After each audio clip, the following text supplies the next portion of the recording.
എന്റെ മകളുടെ വേദനയ്ക്ക് ആരാണ് ഉത്തരവാദി? ഇത് കണ്ണീരിന്റെ കഥ മാത്രമല്ല, ഇത് ശക്തിയുടെ കഥയാണ്. ഭയത്തിൽ നിന്ന് ധൈര്യത്തിലേക്കുള്ള ഒരു അമ്മയുടെ യാത്ര. മകൾ നിശബ്ദതയെ പൊളിച്ചെറിഞ്ഞ് നീതിക്കായി ഉയർന്നു നിൽക്കുന്ന ഒരു അമ്മയുടെ കഥ. മകൾ 6ാം ക്ലാസ്സിലെ പെൺകുട്ടികൾ അവതരിപ്പിക്കുന്ന ദൃശ്യാവിഷ്കാരം മകൾ.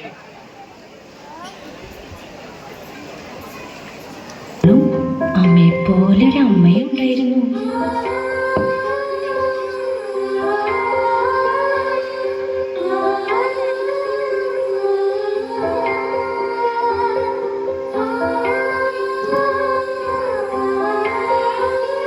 എല്ലാ അമ്മമാരെ പോലെയും ആ അമ്മയ്ക്ക് അമ്മയുടെ മോളും പൊന്നോമനയായിരുന്നു.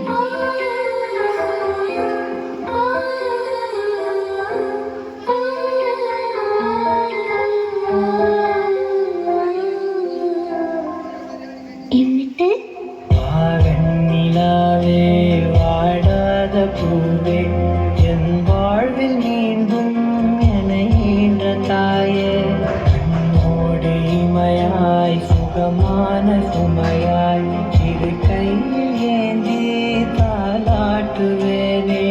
காற்றோடு தலை கோதி நதியோடு தவண்டு உயிரோடு உயிராக உறவாடும் அழகே, பனியோடு விளையாடி மலர் ஊஞ்சலாடி தரை வந்து தமிழ் பேசும் இரு கால்வன் நிலவே, சிறகாக உன்னை நான் ஏந்தி செல்வேன், சிடுங்காமல் உன்னை நான் பார்த்துக் கொள்வேன். ஒரு கோடி இன்பங்கள் உன்னை பார்த்த நொடியில், நான் வாழும் நாள் மட்டும் நீ எந்தன் மடியில். உன்னை இன்ற பொழுதிங்கு கடவுள் தன் முகம் பார்த்த பொழுது உன் பாதம் தொழுது. ஆராரிராரோ, ஆராரிராரோ, ஆராரிராரோ, ஆராரிரோ, ஆராரிராரோ. ആ രൂപം വന്ന് ആ മോളെ പിടിച്ചോണ്ട് പോയി.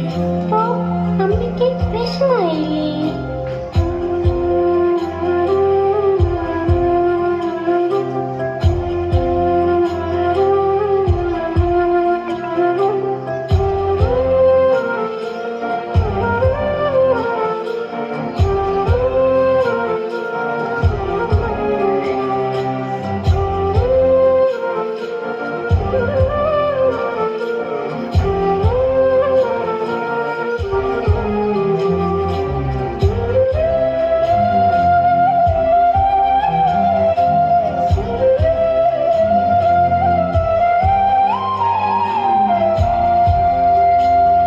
അപ്പൊ അമ്മയ്ക്ക് മോളെ കിട്ടിയില്ലേ?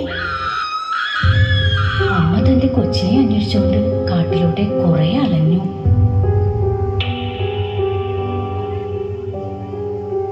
നിങ്ങൾ എന്റെ മോളെ കണ്ടോ? കണ്ടോ? കുറെ മുട്ടിയൊക്കെ ഉണ്ട്. കണ്ടില്ല അല്ലേ? തമ്പീരാൻ നോയമ്പ് തുണയായിരിക്കേണോ, അലങ്കാരമങ്ങാനാദരിച്ചു കാട്ടേണോ, അഴകുള്ള ചേലയും കെട്ടിയുടുത്തുതേ,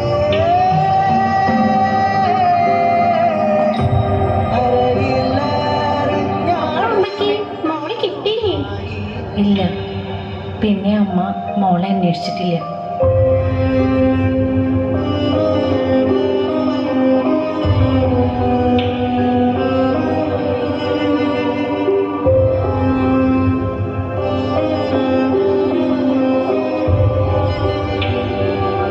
അന്വേഷിച്ചു ആ രൂപത്തെ.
പ്രതികാരത്തിന്റെ കഥയാണ്.